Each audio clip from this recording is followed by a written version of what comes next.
हमारी पैदावार ही मैक्सिमम 11 मन पर एकड़ है, जो बड़े दुख वाली बात है। ठीक हो गया। यूक्रेन को देखें जो बहुत अच्छा प्रोड्यूसर है, वहाँ क्या प्रोडक्शन है। इंडिया जो हमारा एग्रीकल्चर सिस्टम लेके शुरू हुआ और वो मशरकी पंजाब ने वहाँ पे जो डेवलपमेंट की है, वो छोटा सा पंजाब पूरे इंडिया की जरूरियात पूरी करने के बावजूद डबल एक्सपोर्ट कर रहा है। ठीक है, फूड बास्केट भी कहा जाता है पंजाब की। आपने ये बोला कि इंडिया जो है वो हमारा एग्रीकल्चर सेटअप या सिस्टम लेके वहाँ पे गया और वहाँ पे जाके उन्होंने वर्क स्टार्ट किया। ऐसा कैसे पॉसिबल है? मतलब ये कि 1947 में हम दोनों अलग हुए, क्या हम मतलब कुछ स्टार्ट में हम उनसे आगे थे? हम आगे थे। उसकी 3 रीजन थी। अच्छा, 725 स्टेट थी इंडिया में। ठीक है। 725 स्टेट्स। ठीक है। उन्होंने किसी स्टेट को स्टेट नहीं रहने दिया। तमाम ज़री इस्लाहात कर दी, ज़मीनी इस्लाहात की।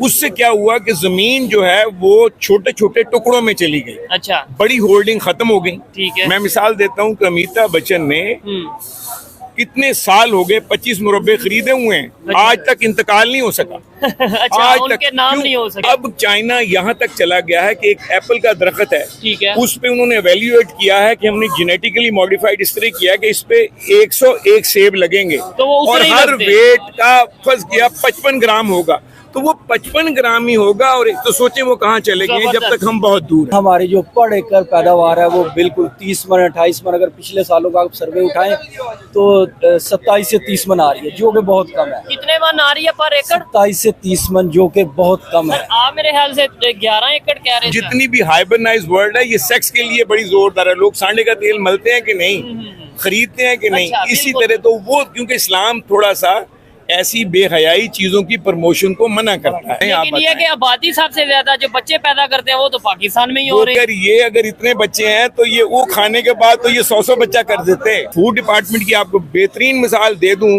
कि इनके पास स्टोरेज अभी तक ओपन एयर स्टोरेज है। अच्छा। और माशाल्लाह सिंध को ले लें तो सिंध हर साल 70,000 इतने मन, कितने मीट्रिक टन गंदम जी चूहे खा जाते हैं। जिम्मेदार को जो फर्टिलाइजर मिल रही है, खाद मिल रही है, उसका आज मार्केट में रेट 6,000 7,000 के लगभग पहुंचा हुआ है। अभी उसके किलो की वो पैकेट का 50 kg का बैग होता है यूरिया का। दुनिया में इस वक्त भी सबसे बड़ी सब्सिडी अमेरिका किसानों को देता है। उसे पता है कि दुनिया का निजाम जब टेक्नोलॉजी से खत्म होना है तो एग्रीकल्चर फिर भी रहनी है। अगर हमारा जिम्मेदार डिसार्ट होता रहेगा तो हम ये जो हालात हो रहे हैं, एग्रीकल्चर मुल्क है, ये एग्रीकल्चर मुल्क नहीं रहेगा, ये प्रॉपर्टी डीलरों का मुल्क फिर बन जाएगा। जी तो दोस्तों, मैं हूं सुहेब चौधरी और आप देख रहे हैं मेरा और आपका YouTube channel real entertainment TV. फिर से खबरें ये आ रही हैं कि पाकिस्तान में वीट क्राइसिस देखने को आ रहा है। पाकिस्तानी पब्लिक से आज हम बात करेंगे कि पाकिस्तान एक एग्रीकल्चर कंट्री था, एग्रीकल्चर कंट्री है ये भी कहा जाता है, लेकिन फिर भी क्या वजह है कि हमें एग्रीकल्चर कंट्री होने के बावजूद भी वीट हो या राइस हो दूसरे कंट्री से इम्पोर्ट करना पड़ता है। और साथ ही साथ हम ये भी देखेंगे कि दुनिया के दूसरे कंट्रीज पर एकड़ क्या पैदावार रखते हैं और हम पाकिस्तान में पर एकड़ क्या पैदावार रखते हैं। हमारे यहाँ पे एग्रीकल्चर में कितनी टेक्नोलॉजी यूज की जा रही है और दूसरे कंट्रीज में कितनी टेक्नोलॉजी यूज की जा रही है, और इसी को लेकर पाकिस्तान के जो किसान हैं वो क्या फीलिंग्स रखते हैं। कुछ ही दिनों बाद पाकिस्तान में प्रॉपर प्रोटेस्ट किया जाने वाला है किसानों की तरफ से। पब्लिक की जो ओपिनियन है, एग्रीकल्चर की जो ओपिनियन है, वो आपको इस वीडियो में बताएंगे, और जो मेरी पर्सनल ओपिनियन है वो भी मैं आपको बताऊंगा। चलते हैं वीडियो की तरफ और मिलते हैं वीडियो के बाद। अस्सलाम वालेकुम। वालेकुम अस्सलाम। आपका नाम? ख्वाजा परवेज मसूद। और आपका नाम? अब्दुल सबूर। आपका नाम? जमशेद। क्या करते हैं भाई? मैं एग्रीकल्चर डिपार्टमेंट में। जबरदस्त हो गया फिर तो। आपके ही जो आज मतलब टॉपिक हम वीडियो रिकॉर्ड कर रहे हैं वो आपके डिपार्टमेंट के हवाले से या एग्रीकल्चर के हवाले से है। सर आप क्या करते हैं? मैं एजुकेशन से मुंसलिक रहा हूँ। ठीक है, फिर तो ये वीडियो इसका मतलब है बहुत ही जबरदस्त और इंटरेस्टिंग होने वाली है। एजुकेशन डिपार्टमेंट के लोग भी मौजूद हैं और एग्रीकल्चर डिपार्टमेंट के लोग भी मौजूद हैं। टॉपिक ये है कि पाकिस्तान में वीट की जो पैदावार है, गंदम कह लें, गेहूँ कह लें, दिन ब दिन आपको नहीं लगता कि पर एकड़ पैदावार कम होती नजर आ रही है? दूसरे नंबर पे ये गवर्नमेंट ने जो रेट निकाला है, क्या वो किसानों के लिए बेहतर है? सर पहले आप बताइएगा, फिर सर आप। मेरा ख्याल है मैं फिर ये, क्योंकि एग्रीकल्चर के ये अच्छी बात करेंगे, बाद में कर लें। ठीक है। देखिए, एक चीज दुख वाली बात ये है कि Pakistan 5th largest producer of wheat है।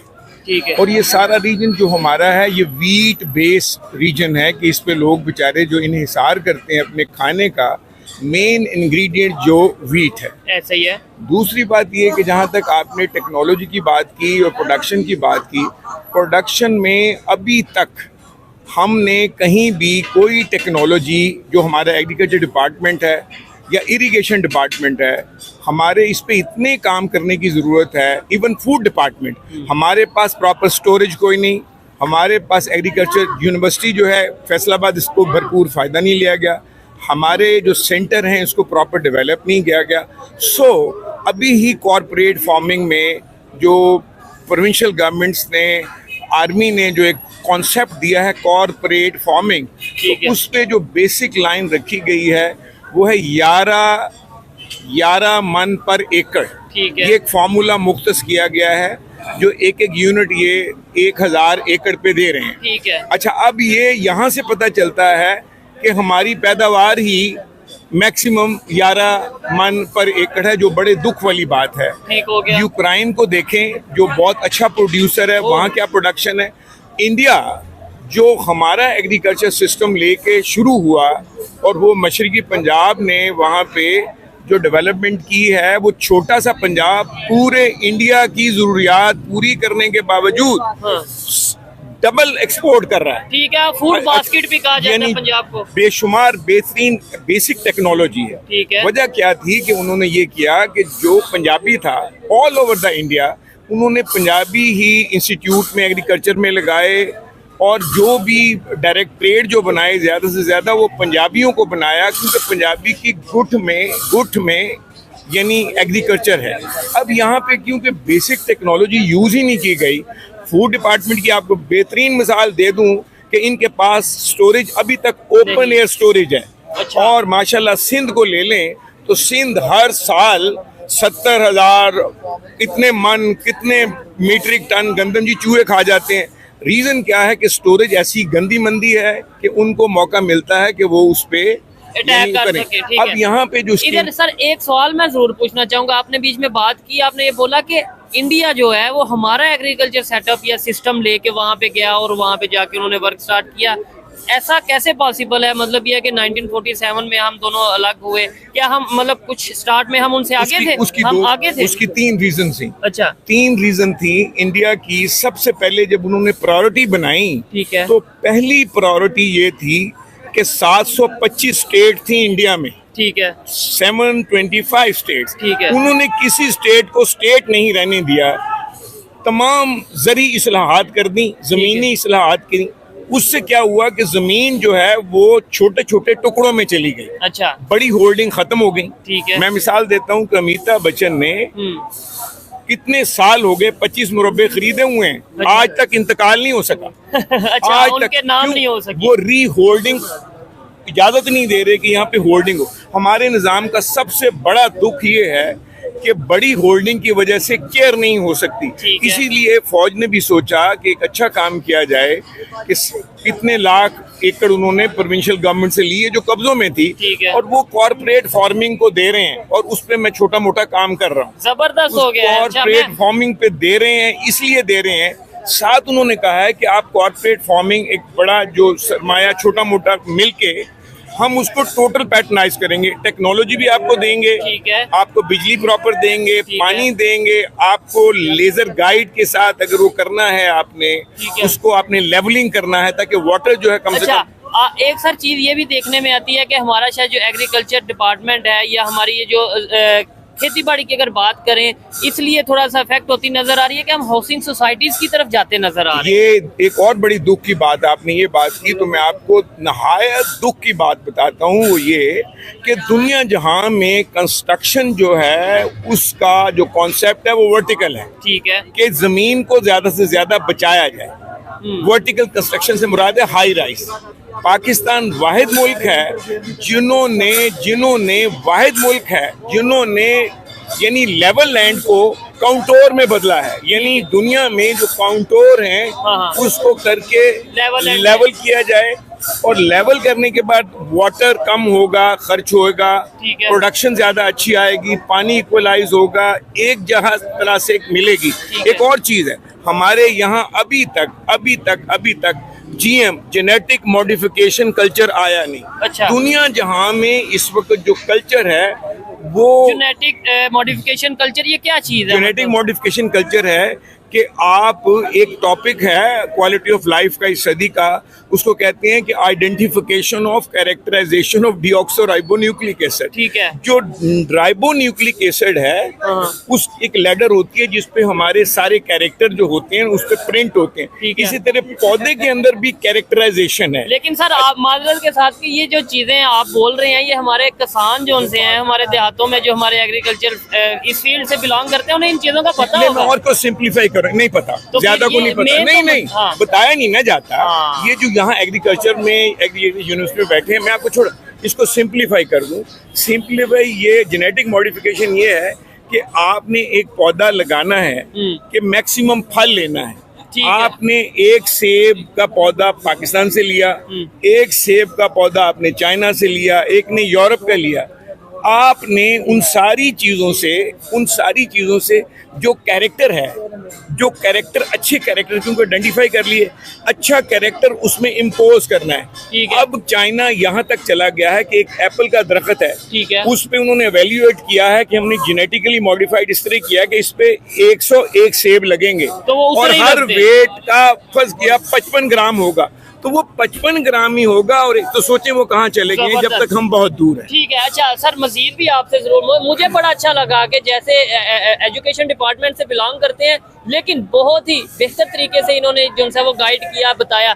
आप मुझे बताइएगा सादा अल्फाज में, सबसे पहले तो सवाल ये है क्या वजह है कि एग्रीकल्चर में हम उस तरीके से ग्रो क्यों नहीं कर पा रहे, और अगर कर पा रहे हैं तो भी बता दें, मैं ही गलत हूँ। जी बिल्कुल, एग्रीकल्चर में हम बिल्कुल नहीं ग्रो कर पा रहे, क्योंकि देखें ये बहुत अफसोस की बात है। हमारा मुल्क एक 70% हम एग्रीकल्चर पर इंसार करते हैं, लेकिन हमारी जो पर एकड़ पैदावार है वो बिल्कुल 30 मन 28 मन, अगर पिछले सालों का आप सर्वे उठाएं तो 27 से 30 मन आ रही है, जो कि बहुत कम है। कितने मन आ रही है पर एकड़? 27 से 30 मन, जो कि बहुत कम है। आप मेरे ख्याल से 11 एकड़ कह रहे थे। मैं आपको ये बताऊं कि जो कॉर्पोरेट फार्मिंग है उसका जो कॉन्सेप्ट इंट्रोड्यूस करवाया गया है, उसको रखा गया है 11 मन एवरेज रखा गया है। 11 मन पर एकड़ जो है वो डिपार्टमेंट आपको मतलब 40 मुरब्बे देगा, 40 मुरब्बे देगा, तो वो आपसे जो सालाना फीस चार्ज करेगा ठीक है, वो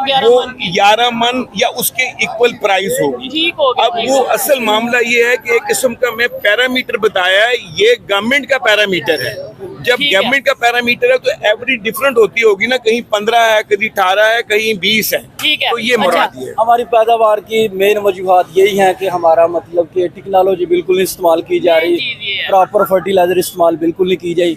सबसे पहले तो जिम्मेदारों के लिए बात यह है कि साल में तो नहीं, 5 साल में कम से कम एक दफ़ा वो अपनी मिट्टी का तजिया कराएं। मिट्टी का जब वो तजिया करवाएंगे उन्हें पता चलेगा कि हमारी ज़मीन में किस चीज़ की कमी है। लेबॉर्ट्री करवाएं, कितना उसका पीएच लेवल है, फास्फोरस कितनी है, पोटाशियम कितनी है, सब हमारा फर्टिलाइजर प्लान सामने आ जाता है। जब हमारा फर्टिलाइजर प्लान सामने आ जाता है तो उस हिसाब से हम मियारी खादें इस्तेमाल करें। ठीक है। और उसमें ये भी देख सकते हैं कि कहाँ भाई कोई मतलब खामी है या कोई जमीन में कहाँ पे कोई इशू आ रहा है, उसे बेहतरी ला सकते हैं। जी बिल्कुल। और दूसरी ये बात है कि जो हम वाटर इस्तेमाल करते हैं, पानी वो गहरे, उसका भी लाजमी टेस्ट करवाएं, उसका पीएच लेवल ज्यादा ना हो, उसकी भी लेबॉर्ट्री लाजमी करवाएं। अच्छा, ये तो आपने वो चीजें बताई हैं जो किसान के करने वाली है, वो चीजें बताएं जो गवर्नमेंट के करने वाली है। देखें अब रेट पूरा साल एक किसान जो है वो मेहनत करता है, दुनिया के किसी भी कंट्री में हो, पाकिस्तान की नहीं ओवरऑल बात कर रहा हूँ, और लास्ट में जब उसकी फसल तैयार हो जाए, रेट उसे उसकी मर्जी का ना मिले या उतना ना मिले जितना वो डिजर्व करता है, तो आपको नहीं लगता कि, और मैं ये बताता चलूं पाकिस्तान में बाकायदा तौर पे हमारे यहाँ पे ऐसे किसान मौजूद हैं जिन्होंने अपनी फसलें जला दी हैं। आपने शायद खबर सुनी हो कि उन्होंने बोला हमें ये रेट ही नहीं मिल रहा, फायदा ही नहीं। अब एक इधर बात करना चाहता हूँ, एक लिहाज से ये रेट ठीक हो सकता है अगर हमें फर्टिलाइजर गवर्नमेंट के कंट्रोल रेट पे मिले। जिम्मेदार को जो फर्टिलाइजर मिल रही है, खाद मिल रही है, उसका आज मार्केट में रेट 6,000-7,000 के लगभग पहुंचा हुआ है। अभी उसके किलो की वो पैकेट का 50 kg का बैग होता है यूरिया का, ठीक है, वो इसमें डलते ही डलता है। कोई भी फसल है उसमें, भाई ये राइस हमारी आगे स्टार्ट हो रही है, कोई भी फसल है उसमें यूरिया तो डलता है, और वो 50 kg का बैग कितने की क्या रेट? उसका ब्लैक में रेट 6 से 7,000 उसका चला गया। अभी सीजन उसका आगे स्टार्ट हो रहा है, वो आ रहा है अभी वो ब्लैक में स्टार्ट हो गया। लिहाजा अगर गवर्नमेंट DAP जो फास्फोरस हमारी गंदम को चाहिए उसको किसान को कंट्रोल रेट पे दे, और यूरिया जो बेसिक फर्टिलाइज़र हमारी गंदम को या राइस को चाहिए वो कंट्रोल रेट पे दे, तो ये रेट मुनासिब है। अगर इन चीज़ों पे गवर्नमेंट कंट्रोल नहीं कर सकती तो रेट ये 3900 ये भी कम है। आपको नहीं लगता कि जो हमारे किसान भाई हैं वो डिसहार्ट होके परेशान होके अपनी ये काश्तकारी छोड़ के वो या तो ज़मीन ही बेचते नजर आ रहे हैं और या फिर वो दूसरी चीज़ों पे? बिल्कुल ऐसी है, ज़्यादातर जिम्मेदार हम भी, हमारा भी जिम्मेदारों के साथ हम मुंसलिक हैं। वो ज़्यादातर जैसे कहते हैं ठेके पे ज़मीन दे रहे हैं, ठेका ज़मीन का ज़्यादा पहुंचा हुआ है, वो मेहनत भी नहीं करनी पड़ेगी, घर बैठे बिठाए आ जाएगा।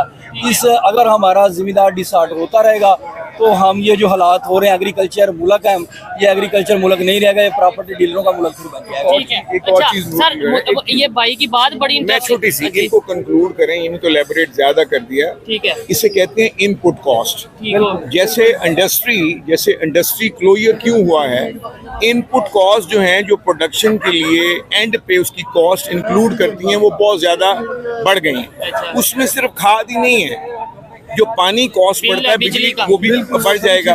उसके बाद जब वो उसको ट्रैक्टर को लाएंगे तो वहाँ डीजल की कॉस्ट बढ़ गई, जब वो लेबर आएगी तो लेबर कॉस्ट बढ़ेगी। इसे कहते हैं इनपुट कॉस्ट। जब इनपुट कॉस्ट कंट्रोल नहीं करेंगे तो प्राइस हाई राइज हो, उसके दूसरी चर पे चली जाएगी जो कंपैटिबल नहीं हुई। और मेन चीज एक ये भी है कि भाई किसान मेहनत करता है, लेकिन जो मिडल मैन है, जो आड़ती या मंडी पे होते हैं, मुनाफा वो ले जाते हैं। वो मीडिएशन भी खत्म हो सकती है अगर गवर्नमेंट इसको मैनेज करे। जैसे आप कहते हैं सियासी बात नहीं करनी, लेकिन ये बात सियासी नहीं है। इमरान की हुकूमत में बारदाना उन्होंने फ्री कर दिया था, जो आए अपना वो कार्ड दिखाए, इतनी गंदम है, और वो आके अपना बारदाना ले जाए। यानी बोरी फ्री कर दी थी, पैकेट फ्री कर दिया। अब क्या है, वो सियासी बोरी मिलेगी, वैसे नहीं मिलेगी, और उस पे पैसे शुरू हो जाएंगे। ठीक है। अगली बात ये कि जो सबसे अहम है, पाकिस्तान 37% लेवल्ड एग्रीकल्चर एरिया, दुनिया का बड़ा तरीन एरिया है। अच्छा। और हमारा 17.5% हमारा बारानी है। चाइना को देखें, ओनली 9% लेवल है। कितना? ओनली 9%। और हमारा 37 प्लस 17.5। अच्छा, लकीली जो 17.5 है उस पे दालें, चना, प्रोटीन जितनी भी होती है, ये सारी ही बारानी में अल्लाह ताला ने रखी है, क्योंकि वर्जन जमीन होती है। ठीक है। अब मामला ये, इतनी सहूलतों के बावजूद अगर ये फिर भी टेक्नोलॉजी को ऐड ना करें, किसान को उसकी फेवर ना दें। और फिर मैं आपको बताऊं, दुनिया में इस वक्त भी सबसे बड़ी सब्सिडी अमेरिका किसानों को देता है। उसे पता है कि दुनिया का निजाम जब टेक्नोलॉजी से खत्म होना है तो एग्रीकल्चर फिर भी रहनी है। ऐसे ही है, वो खाने के बगैर तो ना गुजारा हो सकता। अभी भी सबसे बड़ा सब्सिडाइज किसानों को पालने के लिए उनको सब्सिडी देते हैं, उनको सहूलतें देते हैं। इसीलिए कनाडा और अमेरिका में पाकिस्तानी बहुत सारे जो जाते हैं, वहाँ एग्रीकल्चर फॉर्म अपने उनको जमीन मिल जाती है, ट्रैक्टर मिलते हैं, खाद मिलती है, एवरीथिंग टेक्नोलॉजी मिलती है, तो वो सारे काम फिर अच्छे होने। जहाँ तक इस भाई ने कहा पानी टेस्ट करें, पानी आप टेस्ट तो करेंगे, अगर उसके करीब नहर भी नहीं है, ठीक है, और उसके करीब कोई ऐसी चीज नहीं है, तो पानी को क्या स्वीटन कैसे करेंगे? ठीक है। फिर इसके लिए भी टेक्नोलॉजी लाना पड़ेगी इन्हें, कि वहाँ पे बड़े बड़े तालाब ऐसे बनाए जाएं जिसको ट्रीटमेंट दिया जाए ओपन। लेकिन ये सारा काम तो गवर्नमेंट कर रहा है। और एक चीज टेक्नोलॉजी ये बात कर रहे हैं, ठीक कर रहे हैं बात। अगर हम जमीन का सैंपल ले, ये बिल्कुल फ्री ऑफ कास्ट है, ये जिम्मेदारों की जिम्मेदारी है। मैं तो कहता हूँ जिम्मेदारी बननी चाहिए, वो करनी चाहिए। 5 साल में एक दफा अपनी मिट्टी को टेस्ट करवाना चाहिए। ये बिल्कुल फ्री ऑफ कास्ट है, ये गवर्नमेंट ने सहूलत दी है। लेकिन हमारे इधर उस वक्त तक ये इस्लाहात करनी बहुत ज़रूरी है, जब तक नुमाइंदे असम्बलियों में नहीं आएंगे। जैसे मखसूस नशिस्तें हैं ना, इसी तरह किसानों की भी मखसूस नशिस्तें होनी चाहिए। पार्लियामेंट में, असम्बलीज में, पाकिस्तान के नेशनल असम्बली में किसान भी मौजूद हों, वो अपने इशू को बयान करेंगे, छोटे किसान की बात को जाके असम्बली में रखेंगे, इस्लाहात लेके आएंगे। फिर हम फी एकड़ पैदावार, म्यारी खाद, म्यारी बीज, ये सभी चीजें लेके आएंगे, सब्सिडाइज करेंगे, सभी चीजों पे हम देंगे, तो फिर हमारी अच्छा, लास्ट में मुझे ये बता दीजिएगा, मुझे दोनों से बात करके बड़ा मजा आ रहा है, बड़ी इन्फॉर्मेशन मिल रही है, और देखने वालों को भी यकीनन इन्फॉर्मेशन थोड़ी बहुत मिल रही होगी, या कम से कम आइडिया ये होगा कि पाकिस्तान में जो एग्रीकल्चर के हवाले से जो भी इश्यूज हैं, जो भी खामियां हैं और खूबियां सब आपके सामने आ रही होगी। मुझे बताइएगा, अभी कुछ टाइम पहले ही हमने गंदम जो है वो इम्पोर्ट की है, अभी गंदम तैयार है, अब किसानों को रेट नहीं मिल रहा, यानी हम पहले अपने कमीशन के लिए अपनी गंदम बेच देते हैं, फिर उसके बाद महंगे दामों उसी तरीके से गंदम हम वापस किसी कंट्री से खरीदते हैं।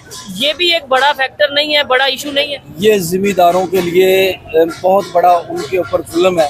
मतलब कि हमारी गंदम बिल्कुल तैयार है, जो हमारा 60% कोटा था गंदम का वो ऑलरेडी फिल कर लिया, गोदाम भरे गए हैं, तो 40% के लिए जिम्मेदार को जलील किया जा रहा है, बारदाना नहीं उसको प्रोवाइड किया जा रहा है, तो जिम्मेदार इससे बहुत डिसहार्ट हो रहा है। ये बहुत बड़ा मेजर प्रॉब्लम है। मेजर चीज़ है कि अपने मतलब ये कह लें कि पैसों के लिए, कुछ पैसों के लिए जो हमारे पॉलिटिशियन हैं वो पहले गंदम एक्सपोर्ट करते हैं, फिर दोबारा इंपोर्ट करना पड़ता है उन्हें वीट को। सर आप इस हवाले से क्या कहना चाहेंगे, क्या समझते हैं कि पहले हम वीट जो सी है वो इंपोर्ट करते नजर आते हैं, उसके बाद वही वीट हम कहते हैं कि अब इसका एक सिंपल सोल्यूशन है कि जरदारी जब प्रेसिडेंट बने तो ये चाइना गए, ठीक है, तो चाइना जाके बताया जी भुट्टो, मैं भुट्टो की पार्टी से हूँ, मेरे कायद थे, ठीक है, हमारे मुल्क में ये मसाइल हैं, हमारे मसाइल हल करें।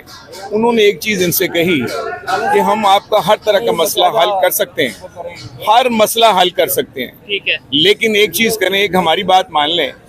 वो हमारी बात ये है कि करप्शन की सजा फांसी रख दें। और ये आपको मैं बताऊं, जरा अगली बात सुन लें, 97% दुनिया की फांसियां occurring in China, the rest 3% are happening in दुनिया, यानी 5.5 अरब की आबादी से 3% फांसियां हैं और 97% चाइना की फांसियां हैं, और उसमें मोस्टली करप्शन की हैं। जी देखने वाले, मुझे इस चीज की इंफॉर्मेशन नहीं है, मैं हैरान हुआ हूँ जो इन्होंने हमें इंफॉर्मेशन दी है कि पूरी दुनिया में अभी तक जितनी भी फांसियां हुई हैं उसमें 97% चाइना वालों की तरफ से हुई है, बाकी 3% पूरी दुनिया में हुई है। क्या ये चीज खबर जो सी आपको लगता है कि सच है? ये आप जरूर देख के बताइएगा कमेंट बॉक्स में। सच नहीं है, इसको 1000 बार वेरीफाई करें।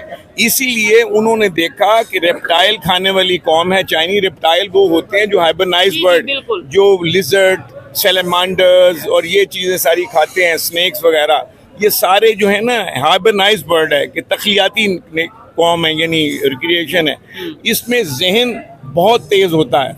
इसीलिए इस्लाम ने भी बहुत सारी चीजों को पाबंद लगाया है, जिसमें जहन का एक्स्ट्राऑर्डिनरी और कुव्वत बा, जिसमें 2 चीजें ज्यादा बढ़ती हूँ, इस्लाम ने उस पर पाबंदी लगा दी है। यानी जिसपे जहन तेज हो जाए, इस वजह से पाबंदी लगा दी। जहन और कुव्वत बा यानी इतनी तेज हो जाए कि बंदा बीस्ट बन जाए, बंदा इतना हो जाए कि इंतहा का हो जाए। ये 2 चीजें देखे ना, जिसका ज़हन ज्यादा होता है वो फिर क्वेश्चनिंग करता है। साथ उसके कुव्वत बा जरा मुझे नहीं, थोड़ी कुव्वत बा है कि जो आजकल अखबारात में क्वार्टर पेज, आधा पेज सेक्स मेडिसिन पे लगा होता है। तो जितनी भी हाइबरनाइज्ड वर्ल्ड है, ये सेक्स के लिए बड़ी जोरदार है। लोग सांडे का तेल मलते हैं कि नहीं, खरीदते हैं कि नहीं, इसी तरह तो वो, क्योंकि इस्लाम थोड़ा सा ऐसी बेहयाई चीजों की प्रमोशन को मना करता है, क्योंकि एबनॉर्मल चीजें हैं। जी आगे बढ़े आप। लेकिन ये कि आबादी सबसे ज्यादा जो बच्चे पैदा करते हैं वो तो पाकिस्तान में ही हो रहे हैं। पाकिस्तान में दुख वाली बात है, वो तकरीबन 2.5 से 3% है। वो इसलिए नहीं, चाइनी जो है वो 10% कर सकते हैं।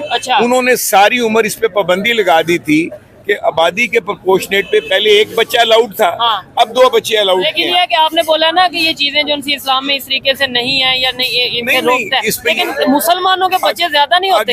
अगर इतने बच्चे हैं तो ये वो खाने के बाद तो ये 100 बच्चा कर देते हैं। अच्छा, अगर अभी इतने कर रहे हैं तो फिर क्या करते? अब देखिए, चाइना ने 1 बच्चा पॉलिसी रखी थी, अब आके जब उन्होंने इकोनॉमी को कंट्रोल कर लिया और दुनिया पे उनकी इकोनॉमी छा गई। आप उनकी इकोनॉमी की एवेल्यूएशन इस तरह करें कि 1 crore barrel a day they are importing for their industry. कितना? 1 करोड़ बैरल अ डे, और उसमें से 25 लाख मीट्रिक टन है ना daily, they are importing from Iran.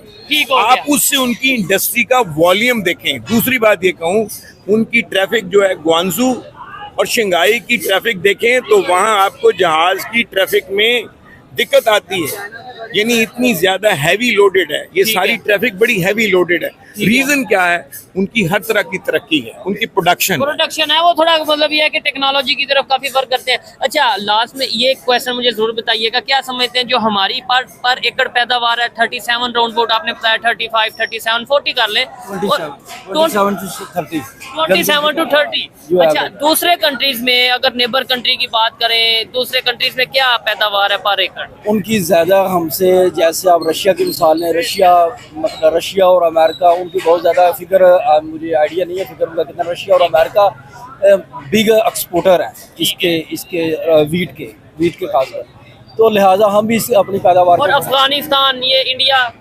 Afghanistan तो वीट में गालबन नहीं है। इंडिया अच्छा खासा, इंडिया सिर्फ वीट में नहीं, इंडिया राइस में हमारी मतलब कि जगह लेता जा रहा है। ये सारे जो इशू है मामला में हमारे गवर्नमेंट, आपने पहले कहा गवर्नमेंट की बात नहीं करनी, लेकिन ये आ जाती है गवर्नमेंट में। अगर पॉलिसी इस तरह की बनाएंगे, अब देखें जैसे ये निगरान गवर्नमेंट गई है, अगर ये इम्पोर्ट ना करती तो हमारा किसान खुशहाल होना था। अब इन्होंने इंपोर्ट की, किसान के साथ सीधा जुल्म हो रहा है। तो दूसरी पॉपुलेशन की आप बात कर रहे हैं, पॉपुलेशन ये हमने जो अपनी ये प्रॉपर्टी वाले मामला, अगर आप लाहौर से बाहर निकलेंगे किसी भी गांव को आप विजिट करेंगे ना, तो आपको प्लाटिंग नज़र आएगी। इसके लिए इस्लाहात बहुत ज़रूरी है। अगर हम इसमें नहीं करेंगे तो हमारे जो एग्रीकल्चर लैंड वो दिन ब दिन कम हो रही है। ठीक हो गया। इसकी वजह अभी भी आज भी आपने बोला ना कि वो जगह ले गया, चाहे राइस हो या वीट हो, इंडिया जगह ले गया, आगे निकल गया। हम आज भी बहुत से लोग, मैं इंटरव्यू करता हूँ, लोग ये कहते हैं कि भाई इंडिया जो है पाकिस्तान के चावल बेचता है, अपना नाम लगा के बेचता है। मुझे आप इस पे क्या कहना चाहेंगे? बिल्कुल ठीक कह रहे हैं। अल्लाह पाक ने पाकिस्तान को नवाजा हुआ है, अच्छे मौसमों से नवाजा हुआ है। उनकी एक वैरायटी है कायनात। आपको नहीं लगता कि ये लाहौर में और ये साथ ही बिल्कुल अगर हम बात करें अमृतसर की बात करें, यानी एक ही तरह की मौसम रहता है? बिल्कुल एक ही तरह के, लेकिन गवर्नमेंट उनको सब्सिडाइज करती है, उनको यूरिया उनको प्रोवाइड करती है, फर्टिलाइजर प्रोवाइड करती है, सब्सिडी देती है, मशीनरी, टेक्नोलॉजी, हर चीज उनके डोर स्टेप पे है। उन्हें वहाँ पे भी प्रोटेस्ट हमें देखने को मिलते हैं, मतलब ये किसानों के प्रोटेस्ट वो अगर आप उसकी रिसर्च करेंगे वो और तर्ज के थे, वो इस तर्ज के नहीं थे, उनको फैसिलिटेट किया जाता है। हमारे इधर से कई हिस्से ज्यादा उधर के जिम्मेदार को फैसिलिटेट किया जाता है, इधर फैसिलिटेट नहीं किया जाता है। और दूसरा, जब तक एग्रीकल्चर प्रोफेशनल इसमें नहीं आएंगे, ये जो गवर्नमेंट की, जो मैं आपको बताता हूँ, पढ़े लिखे जब तक इसमें नहीं आएंगे तो हमारी ज़राअत आगे नहीं जा सकती। एक और बात करना चाहता हूँ, कुछ सालों पहले एग्रीकल्चर से जो यूनिवर्सिटियों से तालबात जो फ्री होते थे, उनको जो गवर्नमेंट की जो MPs MNAs है ना हमारे, वो ठेके पे, वो काफ की जिसको आप ज़मीन कहते हैं, वो बिल्कुल मामूली से ठेके पे 5,000 10,000 साल का ठेका। अगर मैं आपको ठेका बताऊँ 1,20,000 के लगभग पहुँचा हुआ ठेका। लेकिन जो हमारे ये गरीब, हम कह लें इनको, ये जो हमारे गुरबा हैं, MPs MNA पॉलिटिशियन है, उनको वो मिल रहे हैं, वो मतलब कि बिल्कुल माइनर सा ठेका देते हैं और वो इस्तेमाल कर रहे हैं। इधर एग्रेरियन का हक बनता है, उनको ये ज़मीनें अलाट किए जाएं, इधर वो नई तर्ज की वैरायटी वो तजर्बे करें अपने। तो इस तरीके से हम जब बेहतरी ला सकते हैं, तो बहुत बेहतरी ला सकते हैं अगर उनको आगे लेके आए। जबरदस्त सर, बहुत अच्छा लगा आपसे। इसको कंक्लूड करते हैं। कंक्लूजन ये है, जितनी भी हमारी डिस्कशन हुई, कंक्लूजन ये है कि लेटेस्ट टेक्नोलॉजी को इंपोर्ट करना और अप्लाई करना, वन थिंग। सेकंड, ज़मीनी इस्लाहात, ये जो बड़ी बड़ी होल्डिंग लेके अभी भी लोग बैठे हुए हैं और वो प्रॉपर यूटिलाइज नहीं कर रहे, उन पे किसी निज़ाम के तहत उनको डिस्ट्रक्चराइज किया जाए या फिर उन्हें टेक्नोलॉजी फराहम की जाए कि वो प्रोडक्शन उस लेवल पे आए। तीसरी चीज़, टेक्नोलॉजी के साथ जो बड़ी अहम है, इनपुट कॉस्ट मैनेज की जाए। इनपुट कॉस्ट मैंने बताया ना, जैसे भाई बता रहे थे कि मतलब खाद, सिर्फ खाद ही नहीं, पानी, diesel, petrol, all input cost जो है उसको मैनेज किया जाए। और अगली बात, हम बहुत सारी चीज़ों पे कुदरती हमें अल्लाह ताला ने अता की हुई है। जितनी भी जो मशरकी पंजाब है और हमारा जो पंजाब है, वो वैरायटी जो एरोमेटिक वैरायटी है, हमारे यहाँ पे एरोमेटिक वैरायटीज़ हैं चावल की, इंडिया ने अपनी जाके लगाई, जिससे खुशबू आती है। ना वो लेंथ चावल ले सका है, ना वो खुशबू आ सकी है, वो अल्लाह ताला ने यहीं पे अता की हुई है। तो इन्हें चाहिए कि अपने ब्रांड को इस्टेब्लिश करें इंटरनेशनली। ये उनको यानी बेच देते हैं, वो अपना ब्रांड स्टैम्प करके दुनिया में, जैसे उसकी वजह ब्रांड एस्टेब्लिशमेंट। जैसे हमारा पिंक साल्ट 35 पैसे किलो ले जाते थे और बाहर 1600 रुपए केजी बेचते थे। अब वो इमरान के वक्त ये बंद कर दिया गया क्योंकि सियासी लोग शामिल थे उसमें। जिप्सम जो था, जिसे सीमेंट की मेन इंग्रेडिएंट है, यहाँ ट्रेन जाती थी, यानी चंद पैसों में उसने कहा नहीं, जिप्सम हम बना के चंद हजार क्यों ना कमाएं, चंद पैसों की बजाय चंद हजार। सो रॉ मटेरियल जो हमारा यहाँ अवेलेबल है, उस रॉ मटेरियल की प्रॉपर यूटिलाइजेशन की जाए और गवर्नमेंट को चाहिए कि उसको पैटर्नाइज करे। ठीक हो गया। टेक्नोलॉजी होगी, रिपीटेडली कह रहा हूँ, input cost management, utilization of land proper, और जितना भी साइंटिफिक नॉलेज है इनको दिया जाए और पैटर्नाइज किया जाए। ठीक हो गया, बहुत अच्छा लगा बात करके। भाई ने भी डेफिनेटली बड़ी जबरदस्त बात की, सर ने भी बड़ी अच्छी बात की। और इस हवाले से अगर मेरी पर्सनल ओपिनियन की बात की जाए तो मैं यही कहूंगा कि जब तक एग्रीकल्चर रिफॉर्म्स नहीं आएंगी, जब तक गवर्नमेंट ऐसी पॉलिसी नहीं बनाएगी किसानों के लिए, तब तक बेहतरी नहीं आ सकती। हमें पर एकड़ पैदावार को अगर बढ़ाना है तो हमें टेक्नोलॉजी को एग्रीकल्चर में लाना है। ये मेरी पर्सनल ओपिनियन थी। आप में से कोई एग्री कर सकता है, कोई डिसएग्री भी कर सकता है। वीडियो कैसी लगी, ये भाई की बातें, इन सर की बातें कैसी लगी, कमेंट में जरूर बताइएगा। मिलते हैं नेक्स्ट वीडियो में, तब तक के लिए पीस आउट, अल्लाह हाफिज।